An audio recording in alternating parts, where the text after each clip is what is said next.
அனைவருக்கும் வணக்கம். என் குலதெய்வம் அம்மனா இருக்கு. ராகு காலத்தில் வீட்டில் எலுமிச்சம்பழ விளக்கு ஏற்றலாமா அப்படின்னு கேட்குறாங்க. இது செய்யக்கூடாது. கோயிலுக்கு போனால் மட்டும்தான் நம்ம எலுமிச்சம்பழத்தால் கோயிலில் தீபம் ஏற்றணும். துர்க்கைக்கு ராகுகால தீபம். மற்றபடி நம்ம வீட்டில் பூஜை ரூமில் இது விளக்கு ஏற்றலாமா அப்படின்னு ஒரு நபர் கேள்வி கேட்டிருந்தாங்க.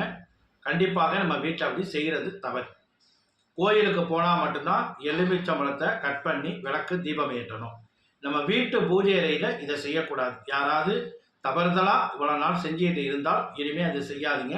அது செய்கிறதுனால நமக்கு நிறைய பிரச்சனைகளை உண்டாக்கும். அதனால கோயிலுக்கு போனால் மட்டும் கோயிலில் மட்டும்தான் நம்ம எலுமிச்சம்பழ தீபம் ஏற்றணும்.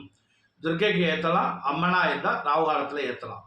மற்றபடி நம்ம வீட்டு பூஜை அறையில் என்னால் கோயிலுக்கு போக முடியல சொல்லி வீட்டில் எலுமிச்சம்பழத்தால் தீபம் ஏற்றுதல் நமக்கு ஒரு நல்ல பலனை கொடுக்காது. அதனால பூஜை அறையில் கண்டிப்பாக இது செய்யாதீங்க. இனிமேல் யாராவது செஞ்சிருந்தா கூட இனிமேல் அந்த தவறை செய்ய வேண்டாம். நன்றி, வணக்கம்.